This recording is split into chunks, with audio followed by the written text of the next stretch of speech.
Y ya estamos de regreso para dar inicio a la ceremonia de clausura de la 32ª edición del Encuentro Empresarial del Norte, para lo cual ya contamos con la presencia del presidente de la Cámara de Comercio de la Libertad, el señor Guillermo Benavides Zabaleta.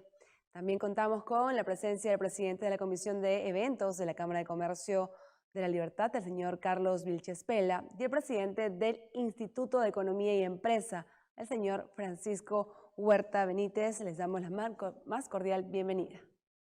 Bien, iniciamos con las conclusiones de la 32ª edición del Encuentro Empresarial del Norte a cargo del señor Francisco Huerta Benítez, presidente del Instituto de Economía y Empresa. Adelante, señor Francisco Huerta.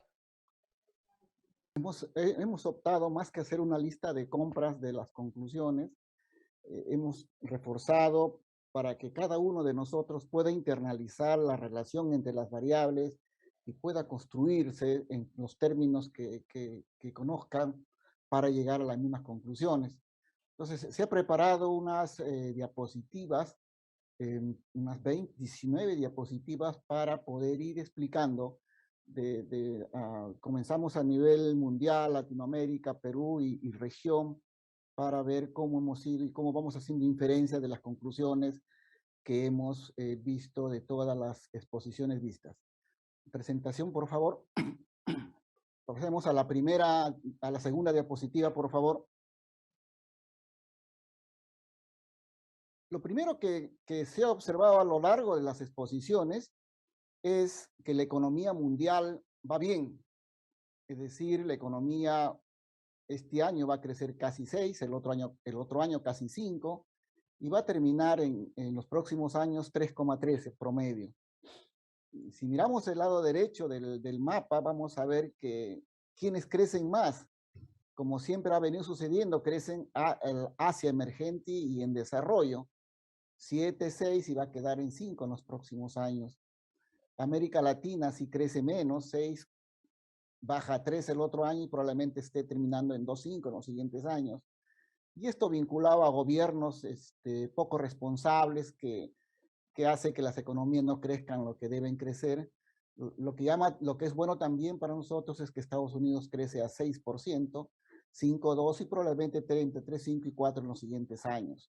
Entonces, la primera conclusión es que el sector externo se presenta favorable. Las condiciones son buenas tanto para los productos agrarios como para las exportaciones de los productos mineros. Siguiente, por favor. Ahí vemos, sin embargo, ese crecimiento no está exento de riesgos, es decir, es un crecimiento con riesgos. En el número 1, ustedes ven que la economía mundial va a crecer, como habíamos dicho. La vacunación está contribuyendo a la moderación, al avance en la pandemia. Sin embargo, todavía hay un riesgo de que pueda venir. Recuerden que en el mundo ya están en tercero, ya saliendo a cuarta ola. Aquí nosotros estamos entrando y hay el riesgo de que puedan venir variantes más agresivas del virus y que incluso pase por alto las vacunas que tengamos. Ha sucedido, los precios de los commodities y los mayores costes de transporte influyen en el comercio exterior. Por ejemplo, les comento como dato, hace como un mes conversaba con un amigo hindú que trae importaciones de la India, trae ropa y acá le da su tratamiento final y lo vende en Lima y algunas partes del país, y me decía, el container yo compraba $3,000, me dice, ahorita más de $10,000. La verdad que ya no es negocio traer de la India, dice, yo voy a buscar con qué telas trabajo en el Perú y mantengo mi negocio, ¿no? Entonces, está afectando sin duda los costos de transporte. Persisten las presiones inflacionarias, se esperaba que sea un fenómeno que podía terminar, digamos, en el verano 2022, perdón, ahora se habla que puede ser al final, y eso lleva a los bancos a retirar los estímulos, como elevar la tasa. Los mercados financieros también se recuperan, pero la deuda que tiene Estados Unidos, que acaba de ser ampliada todavía, es una amenaza, y casos como Evergrande que están ahí presentes y un par de empresas más. En Latinoamérica hay presiones de inflación altas, hay presiones fiscales, la pandemia sigue siendo un problema, se fortalece el dólar, hay un entorno político incierto, hay muchas elecciones en este año y el otro año, y en Chile ya están en la segunda vuelta, por ejemplo. En realidad, Latinoamérica para negocios del Perú no pasa del 15%. Más está los negocios en el caso peruano están en Europa, en Estados Unidos, en Asia.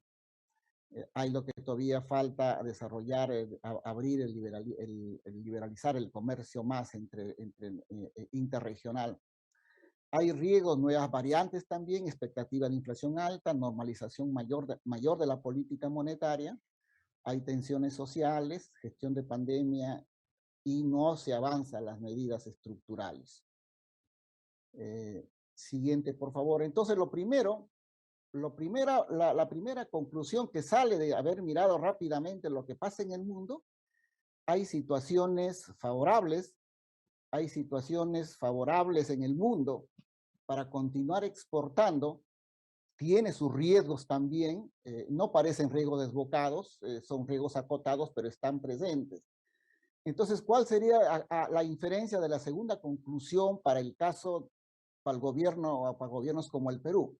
Uno, que tiene que aprovechar estas condiciones favorables del comercio, porque estamos enfrentando un alto costo de oportunidad de no hacerlo. Por ejemplo, en el caso de la minería, no solo por los precios, sino por algún efecto sustitución que se pueda presentar en el mediano plazo.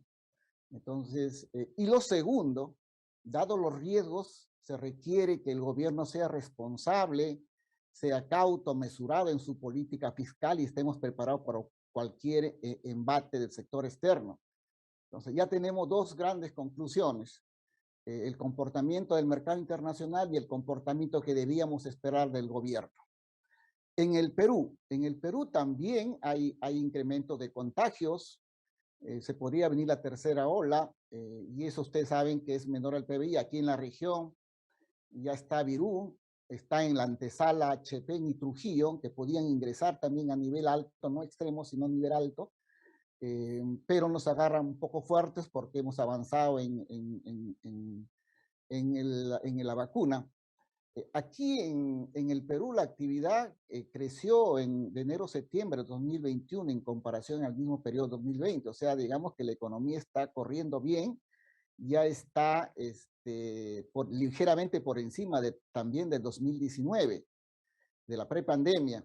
Pero hay que decir que cuando uno compara contra 2019 no es malo, pero mejor sería comparar contra el 2020 sin pandemia. Eso sería porque hay un costo de oportunidad que no se realizó el 2020. Sin embargo, por comodidad, comparamos con el 2019, ¿no es cierto? Hay un nivel de prepandemia, hay varios indicadores que veremos rápidamente, el consumo de energía, el despacho de cementos, pero hay diferente por actividad, es desigual, el empleo a Perú calidad se ha precarizado y está rezagado. El sector externo viene muy bien, los intercambios van bien. En el segundo trimestre en el tercer trimestre, la población ocupada creció casi 17% respecto al mes anterior. Y tenemos casi un millón de personas desocupadas, siendo la tasa de empleo de 5,3. Otra conclusión es que la economía peruana está yendo bien, aunque de manera desigual y con el empleo rezagado y pérdida de calidad o de precarización. ¿Qué cosa hay que hacer ahí? De nuevo aparece otra concomitante, que el Estado debe optar por políticas que promocionen la inversión y levanten el crecimiento. Por todos lados aparece la necesidad que queremos un Estado que sea claro en sus mensajes. Ahí otra realidad que también enfrentamos es que el subempleo era 42 antes, ahora está en 50% la tasa de subempleo generalmente de ingresos. y la tasa de desempleo, que era 3,9, llegó a más de 7,4. Es decir, ¿qué significa de que ha sido un golpe fuerte? Por eso es que todavía hay la tasa de empleo que era adecuado, a nivel país era 50 y casi 54% era desempleo adecuado. Cuando terminamos 42, perdimos 10 puntos de empleo adecuado y ganamos, entre comillas, como 8 o 9 puntos de su empleo. Eso se llama precarización del empleo, ¿no es cierto? Salía uno de un sector, entraba a otro sector, no tenía beneficios y encima ganaba menos. Otra característica que se observa en el caso peruano es la informalidad. El año pasado ha sido más del 75%. Y si ustedes miran regiones llegan hasta el 93%, Huancavelica, Cajamarca. En Cajamarca la informalidad es 91%. También hay regiones donde Lima Metropolitana está con 58%, ¿no? Estamos en el punto 4, Perú, empleo, subempleo, informalidad. Entonces, fíjense ustedes, ese es el golpe fuerte que hemos sentido, de el empleo, subempleo, la informalidad en el país. Siguiente, el punto 5, pobreza, Perú y la libertad. Fíjense ustedes en pobreza, ahí vemos otro golpe y ahí ve algo singular para el Perú. En el punto 5, pobreza, Perú y la libertad, vemos que en el Perú era el 2019 20% de pobreza y el 2020, perdón, 30% de pobreza. ¿Cuánto cayó la economía? 11%. 11,2% cayó la economía y eso generó que aumenten 10 puntos los pobres, o sea, 10 años perdimos. ¿Qué significa eso? Pero este año vamos a crecer probablemente un punto más que el año pasado. Pero ustedes creen que vamos a crecer un punto más que el año pasado y la pobreza va a volver de 30 a 20 de nuevo? No va a volver a 20, va a quedarse en 24, 25, por las características de la estructura de la economía peruana. Es decir, al final de este año habremos perdido 4 a 5 años. El año pasado perdimos 10 años de 10 puntos de pobreza. Recuperaremos 4 o 5 este año, aún creciendo un punto más, pero vamos a quedar todavía 4 o 5 años, ¿no es cierto? En el caso, y la pobreza, hay todavía un segmento más de pobreza y vulnerabilidad.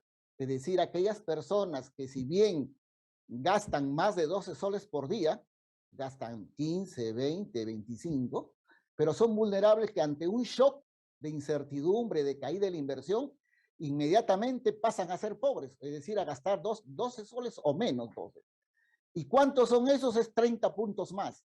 Es decir, la población vulnerable en el país al terminar el año pasado era más o menos 60, 62 la población vulnerable. Este año va a disminuir, pero va a ser muy alta todavía. Esos son los daños de la pobreza. Esos son los daños de lo que ha ocasionado, la pandemia. ¿Y qué tiene que hacer el gobierno ahí? La forma más clara de disminuir la pobreza es crecer, aumentar el crecimiento económico. Eso no se logra con bonos, no se hace con beneficios coyunturales, hace generando oportunidades de inversión, generando confianza. Entonces, es decir, la realidad del empleo, su empleo, y los números de la pobreza nos lleva de nuevo, que son fuertemente. Otra conclusión es que el empleo y la pobreza ha sido seriamente afectada por la pandemia. Este año todavía vamos a seguir, al final de este año vamos a perder todavía 4 o 5 años de puntos de pobreza. Es decir, para volver a tener el nivel de 2019 vamos a necesitar 5 años más, promedio de 1 punto por año. Entonces, fíjense ustedes, varias razones por las cuales se requiere un Estado promotor del crecimiento económico y que sea eficiente y cauto. Siguiente, por favor. Pasamos al punto 6. Producción, tipo de cambio, inflación y tasa de interés. Ahí ustedes miran el dólar está alrededor de 4, y miren esa culebrita del dólar, eso es pura expectativas indeseable, incertidumbre. El tipo de cambio debía estar en 3.8, pero por incertidumbre política está en 4. Y si miran a la parte inferior, al lado izquierdo, los precios nacionales, que va a ser entre 5 y 6% a fin de año, más de la cuarta parte de esa inflación que todos sufrimos es por el tipo de cambio, por el efecto pass-through. Entonces, ¿qué se requiere aquí? Si queremos estabilizar expectativas, dar señales coherentes para estabilizar expectativas y lograr equilibrios óptimos de los precios relativos. Y así dejamos de incurrir. Entonces, fíjense ustedes, siguiente, por favor, el número 7. Ahí ven ustedes que por varios lados podemos inferir la necesidad de tener un Estado que privilegie la inversión, el crecimiento económico por los números que son sociales que nos golpean fuerte. La idea de que estamos ya recuperando el nivel prepandemia son los niveles de energía. Ahí hicimos el corte el 15 de noviembre y fíjense ustedes, la línea azul es la línea de 2019, supera la línea, se nota verde, a esa línea que es 2019 y la azul es el 21.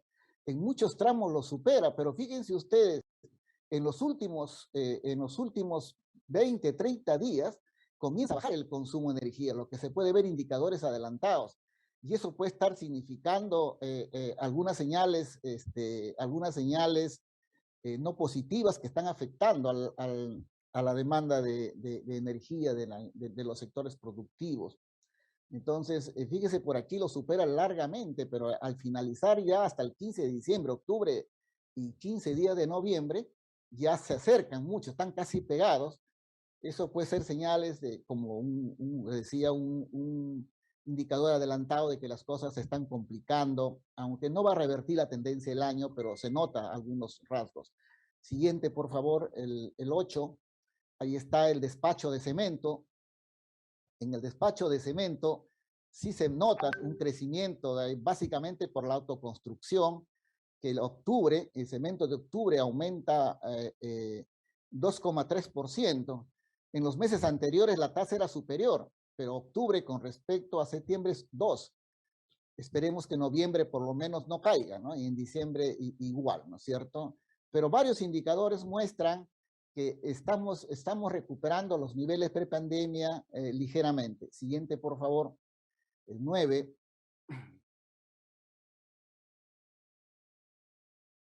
Un rubro que no es muy conocido son la constitución de empresas. Fíjense ustedes, de enero a septiembre, en SUNAR se inscribieron, formaron empresas, más de 62,000 empresas. Estas 62,000 empresas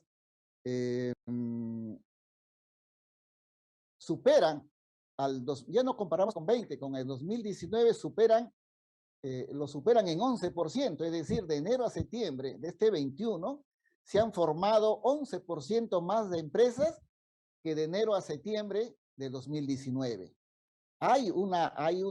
Este puede ser un indicador de emprendimiento, del esfuerzo por formalizarse, de emprender negocios.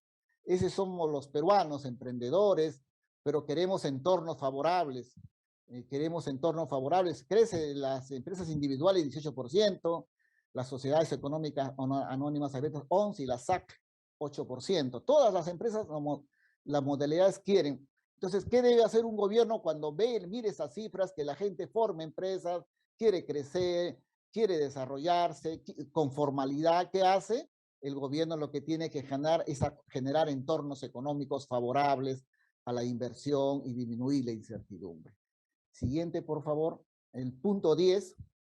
Hemos hablado del mundo, hemos hablado del Perú. Ahora vamos a ver unas conclusiones para la región norte y la libertad. Una variable que ha surgido también en las exposiciones son las exportaciones. Las exportaciones de enero a septiembre en el Perú aumentaron 42%. Pero si ustedes miran, todas las exportaciones de todas las regiones del país crecen. crece el sur, el norte, el centro, la selva, Lima y Callao, todas crecen. En el norte crecen todas, a excepción de Cajamarca, ¿no? El norte crece 21%, pero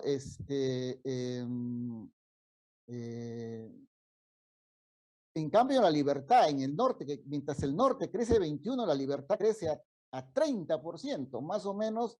Más de 2.800 millones se ha exportado en la libertad, 30% respecto al periodo del 20. Entonces ahí tienen, bueno, ya los conocen, qué cosas se exporta: oro, palta, arándanos, harina de pescado y espárragos, ¿no es cierto? También el primer semestre del año 21, la libertad aumentó 17,4% respecto al 20. Pero y respecto al 2019 creció 3,6%. Fíjese, en la libertad viene corriendo más bien el PBI, aumentó frente a 2019, aumentó 3,6%. Es decir, ya al primer semestre ya la libertad estaba por encima del nivel prepandemia, a diferencia del Perú, que comenzó recién el tercer trimestre. Al año 2021 estimamos que va a crecer 9,2% respecto al 20 y 2,4% respecto a 2019. Es decir, habremos recuperado el nivel prepandemia, pero el piso no está parejo. Siguiente, por favor, el punto 11. Estamos bien en exportaciones, estamos bien, hemos recuperado el nivel prepandemia, pero hay sectores que no andan bien. Un sector que no anda bien es un indicador duro, es el sector turismo. Por ejemplo, ahí está hasta octubre. Hasta octubre, por el aeropuerto Martínez de Pinillos, entraron y salieron 305,000 pasajeros de enero a octubre de este año. Pero eso, que puede parecer un número fuerte, solo es el 58% de lo que circuló el 2019. O sea, todavía nos falta, por cada 100 pasajeros que había en el 2019, de enero a octubre, en este año solamente hay 58 pasajeros, ¿no? Y arriba ven la curva, en el punto 11, ven la curva cómo se va acercando. ¿Cuándo se va a nivelar esto? Probablemente recién el año 2020. Pero donde se ve con más frialdad los datos, a junio la tasa de ocupación de camas, de habitaciones era 27%, y la tasa de ocupación de camas es 19%. A estas alturas estimamos que la tasa de habitaciones debe estar en 32, un tercio. O sea, todavía está un tercio de capacidad frente a un 80, 75 normal.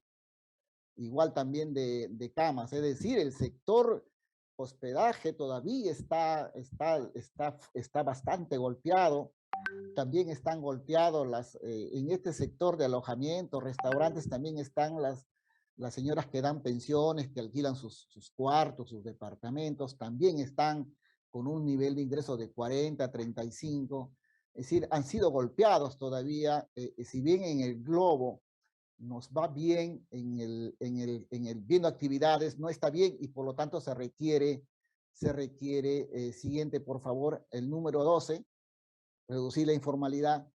Se requiere realmente que queremos un Estado promotor. En la última diapositiva vamos a ampliar eso de política económica. Ahí está un tema fuerte de la informalidad.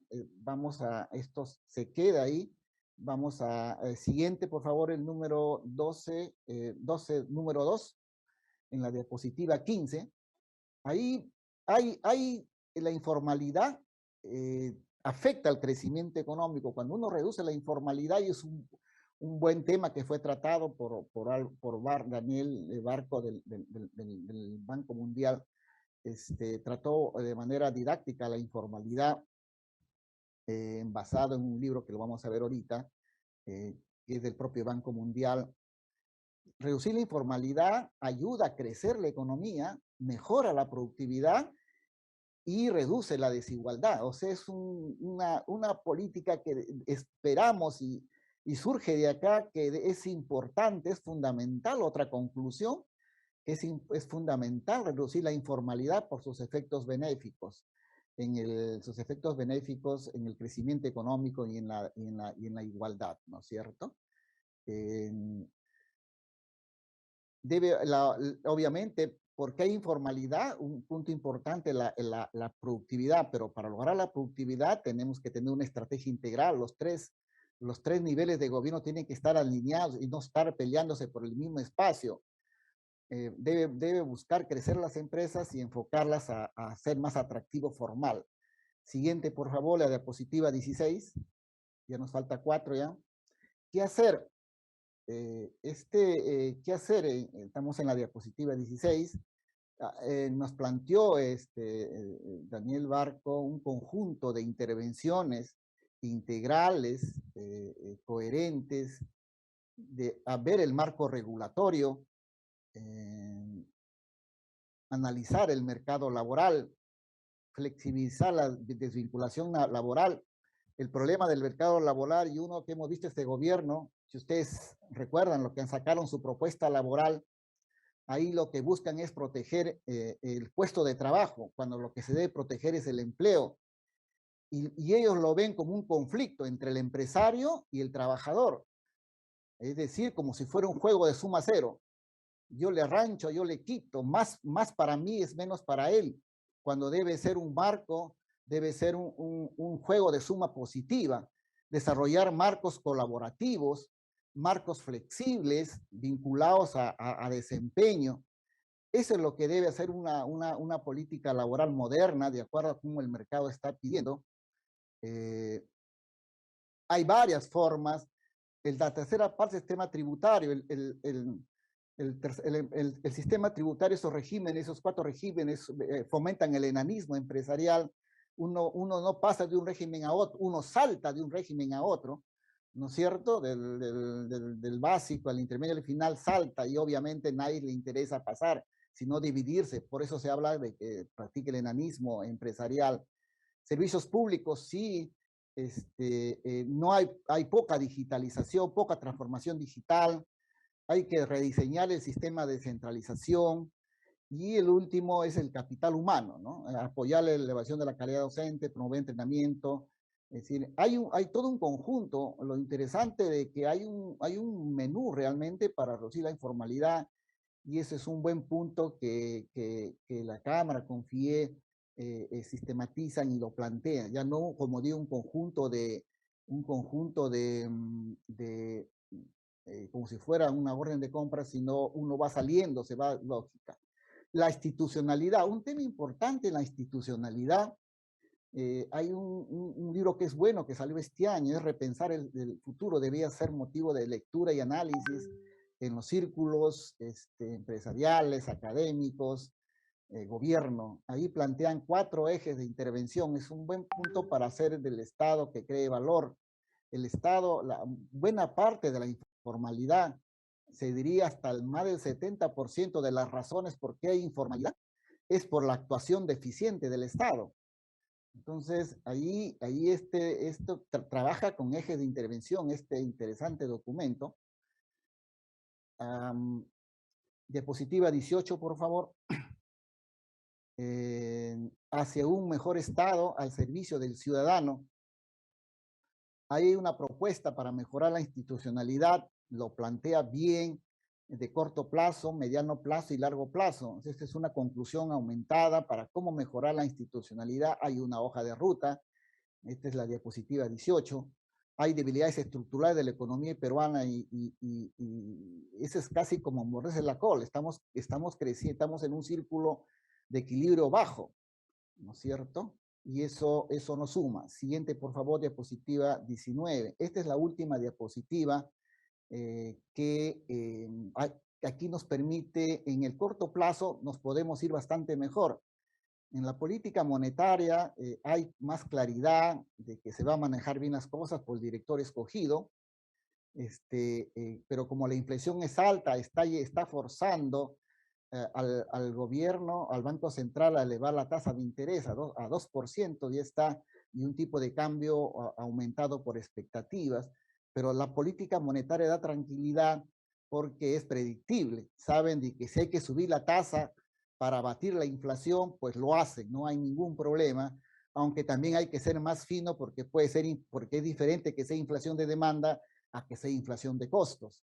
Esa inflación de costos, arriba viene muy caro las cosas de afuera, un tipo de cambio alto me levanta la inflación. Sin embargo, es distinto que la gente le sobre la plata y comience a gastar como loca, ¿no? Entonces, es el mismo remedio, pues diferente causa. Entonces, hay que ser muy puntilloso para identificar causas. Lo cierto es que la inflación se dispara y la tasa de interés sube, ¿no?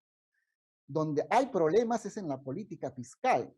En la política fiscal, y ustedes saben de que es gasto, de tributación y endeudamiento. Hay una política poco prudente de bonos, una política de bonos que en realidad uno piensa, crea clientelismo, crea dependencia, manatía a las personas, las vuelve más inermes, lugar generar gasto productivo en infraestructura, pequeñas obras, que lo integre las pequeñas empresas, ya sea para la zona rural urbana, para la zona alto andinas o la zona urbanos marginales, más que estar regalando bonos. Y hemos visto el entorno mundial y cómo están los riesgos, entonces requiere una política fiscal prudente. Lo segundo es la reforma, también requiere impuestos. Lo que mucho se comenta ahora, el pedido de facultades al Congreso. Cuando uno lee el pedido de facultades, hay una frase que se repite y se repite. Se dice la equidad. Se dice la equidad y obviamente la equidad, una buena reforma tributaria tiene que tener la equidad, que es una tasas progresivas, más ganas, más pagas. Pero no lo dicen mucho en toda la propuesta de que los impuestos tienen que ser simples y transparentes. Tampoco dicen la propuesta alcanzada al Congreso, no enfatizan en que tiene que ser minimizar las distorsiones económicas. Y tampoco lo dice de manera clara que un sistema moderno tributario tiene que promover la competitividad. No lo dicen, solamente se quedan con enfaticen y repiten el tema de equidad, que es válido, pero se olvidan de los otros tres. Entonces ahí lo que se deduce también de los participantes, y lo cual también comparto, es que tal como está el paquete, no se le debería dar las facultades. Ahí hay 40 medidas, 4 son de levantar impuestos, 4 son de mover tasas hacia arriba. Ahí hay toda una discusión con evidencia y conceptual de que no es apropiado porque genera distorsiones, afecta la competitividad y aumenta la informalidad. Obviamente sí hay casos donde habría que darle, cuando ven que todo el que mueva bienes y servicios automáticamente tiene su RUC. Cuando alguien que demuestra que al crecimiento patrimonial no adecuado, también hay que seguirlo, por supuesto que sí. También cuando responsabilidad profesional, cuando tenemos profesionales que son expertos en buscar evadir la ley, ya sea con evasión, elusión, también que asuman sus responsabilidades.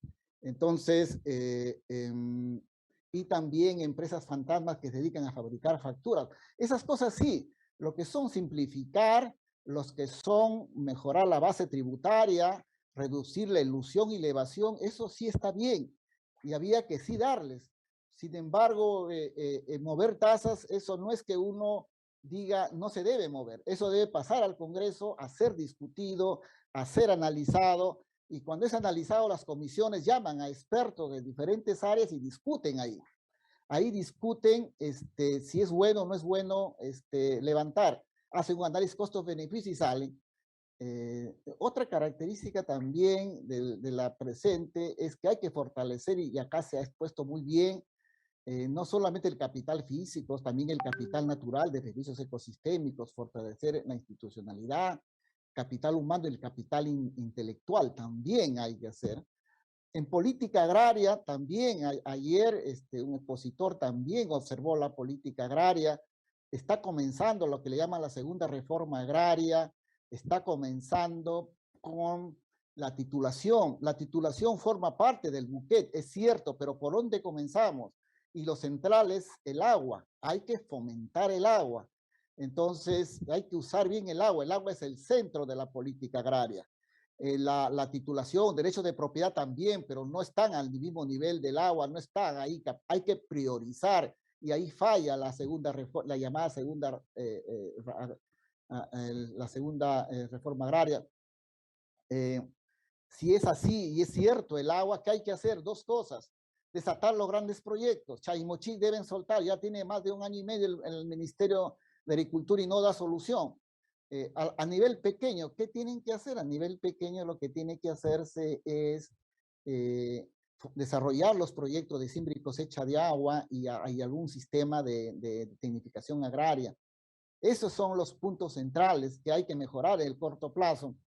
Y lo otro que también se hablaba y han puesto buenos ejemplos también es la articulación MIPES, ¿no? Facilitar la transformación digital y articular, no solo que formen asociaciones, sino que también se integren con el mediano y con el gran empresario, utilizando la tecnología digital, como bien lo explicó el representante de la CONFIEP. Hay espacio, hay tecnologías que genera, que acerca mucho, reduce los costes de transacción y hay que avanzar, ¿no? Se ha avanzado en reformas estructurales en estos años, en estos meses que ha pasado, no hay evidencia que va a haber reformas estructurales y eso es lamentable. Hay con transformación digital, tiene que transformarse el Estado, tiene que transformarse la educación, como bien también se ha explicado, la educación tiene que considerar la tecnología, la salud, el sistema de pensiones, el mercado laboral también tiene que hacer en función de las tendencias en el mundo. Lo que sí se evidencia es una contrarreforma, eso sí está claro. ¿Han visto ustedes lo que estaban haciendo con educación? Que le cortaban los brazos a la SUNEDU. Han visto lo que quieren hacer la meritocracia con Servir. Han visto lo que han querido hacer o han hecho ya con transporte, con la contrarreforma de transporte ahí. Entonces, fíjense ustedes, hay no solo evidencia de que no hay reformas, sino que hay evidencia de contrarreformas. Entonces, ¿qué hay que hacer? La confianza de los agentes económicos. La confianza de los agentes económicos debe ser basada y no seguir con esto de la nueva constitución. Si hubieran leído los 7 artículos del régimen económico con seriedad, con responsabilidad, no estarían planteando, incluso el mismo presidente Castillo habló en IPAE reconociendo lo que era la economía social de mercado. Pero a veces nos dicen 1A y al otro día nos dicen Z. Entonces, eso de nueva constitución no le agrega nada, no le suma, sino le resta. Hay políticas no coherentes y señales confusas. Y el horizonte económico y social del Perú, hay entornos con riesgo de incertidumbre. Entonces, son riesgos, pero se está acercando incertidumbre. O sea, no hay una distribución de probabilidades. Bien, esos son los aspectos que he tratado de resumir, buscando la hilación entre las variables, con algunos datos, con unos cuadros que nosotros rápidamente, con haber escuchado y mirar las cosas, uno rápidamente recuerda, ¿no? Entonces, el mercado, el mundo anda bien, tiene sus riesgos, queremos un Estado que promueva el crecimiento económico, queremos un Estado que promueva la inversión. Hemos sido fuertemente golpeados por la pandemia y eso requiere un Estado que estabilice expectativas, que dé tranquilidad y no estar enfrentando estas situaciones que son innecesarias. La economía está respondiendo. Yo diría la economía está creciendo pese a la política, ¿no? Pese a la política está creciendo y esas son una de las principales conclusiones que he podido extraer de las presentaciones de las diversas interesantes e importantes y muy articuladas presentaciones que han habido en este 32 encuentro empresarial del norte. Felicito a los organizadores y es sobra hay que sistematizarlo y hacerlo llegar a autoridades y le vendemos le sacamos una copia al libro del Banco Mundial, ¿no? ¿Cómo podemos realizar una copia? También la alcanzamos ahí para que también revisen. Ese libro es obligado para leer, para analizar. Es un esfuerzo de todo el personal del Banco Mundial por contribuir al país. Bueno, muchas gracias y disculpen si me excedí. Muchas gracias a usted, señor Francisco Huerta, por sus valiosas conclusiones en el tema de en materia de economía, tema de políticas públicas, sectores económicos, transformación digital y el mundo de los negocios. Gracias también por su participación. Y para culminar, las palabras del presidente de la Cámara de Comercio de la Libertad, señor Guillermo Benavides Zabaleta, quien dará por clausurado este importante evento. Quedamos atentos, señor Guillermo Benavides.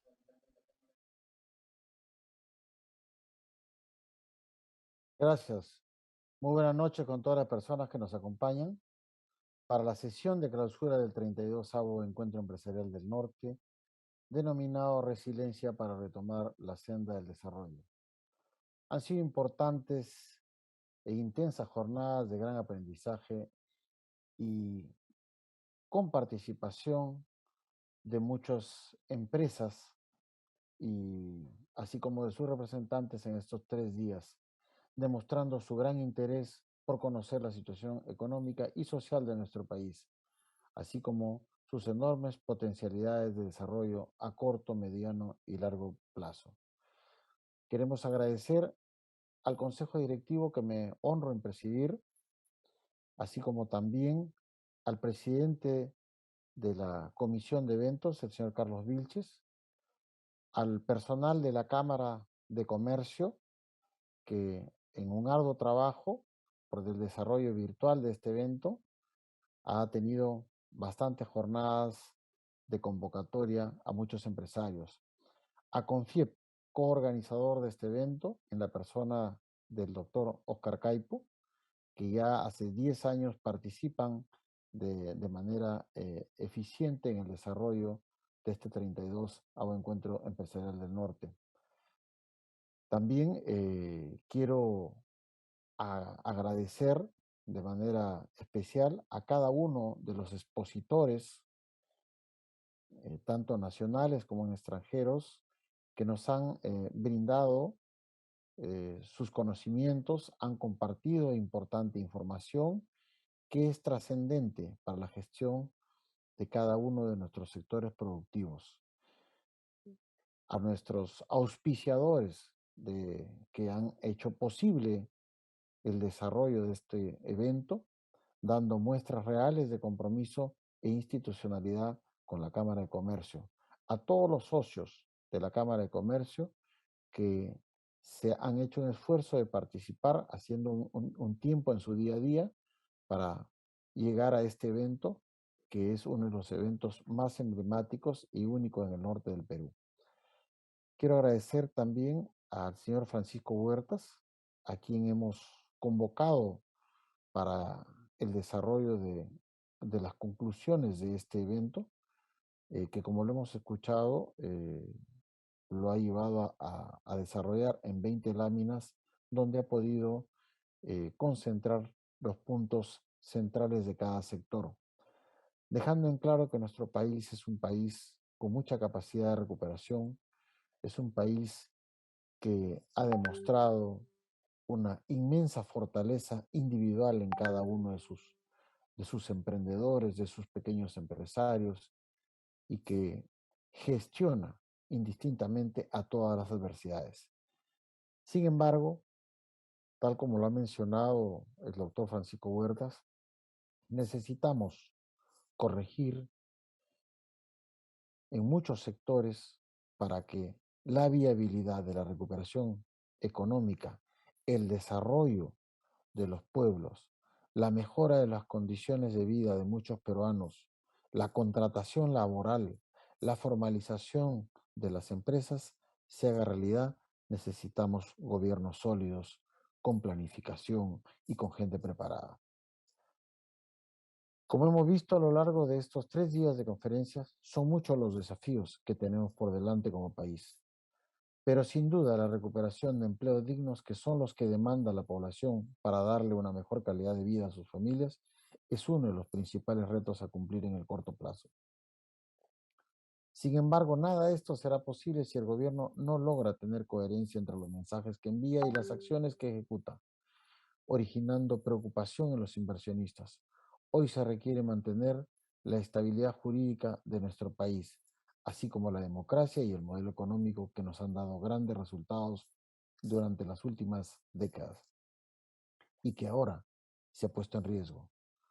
No confundamos el éxito del modelo económico con la crisis que muchos hogares en el Perú todavía padecen, en vista que esa es una tarea que el Estado tiene que resolver, no el sector privado, a pesar de que siempre estamos comprometidos en sumarnos a en poder sacar adelante a todos esos hogares que, como se ha descrito, son un gran sector de pobreza en el Perú.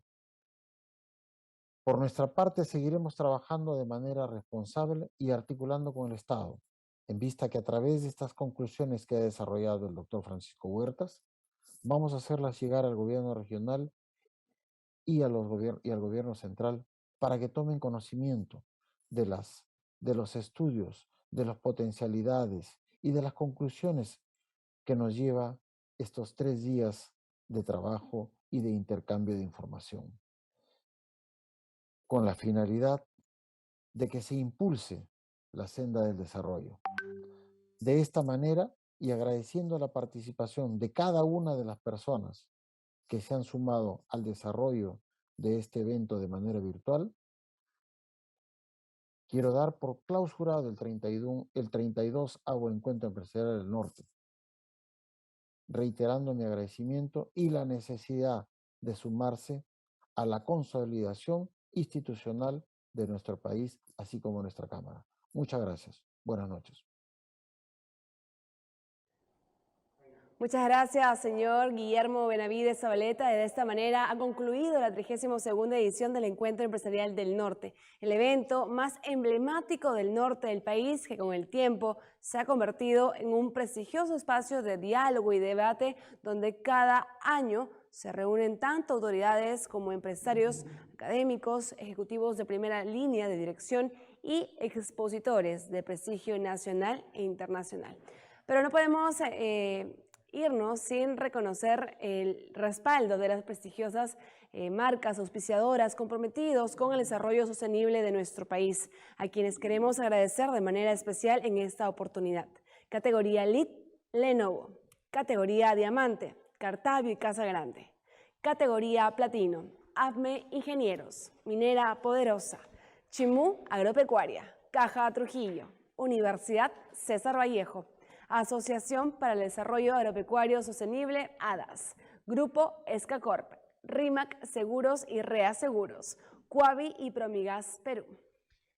Ahora tenemos que agradecer a la categoría Oro, Virú Sociedad Anónimo, Grupo El Rocío, Alerta Médica, Huemura, Grupo FG, Minera Boro Misquichilca, Manucci Diesel, Estudio de Abogados Villarán y de la Rosa Colina Castillo, Formavena, Grupo Transpesa, Hotel Ibis, Salaberry Terminal Internacional, Molino La Perla, Tuesta y Sedano Abogados, Ultrasegur y Damper. Y en Media Partner, Táctica Comunicaciones, Unche Consultores, Grupo La Industria y Grupo La República. Y también gracias a todos por ser parte de este trascendental espacio. Así también tenemos que agradecer a todos y quienes nos siguieron la transmisión en vivo del Encuentro Empresarial del Norte desde el otro lado del computador o el celular. Y por supuesto, estaremos gustosos de poder acompañarlos nuevamente en el siguiente año en la 33ª edición del Encuentro Empresarial del Norte. Muy buenas noches. Y hasta la siguiente oportunidad.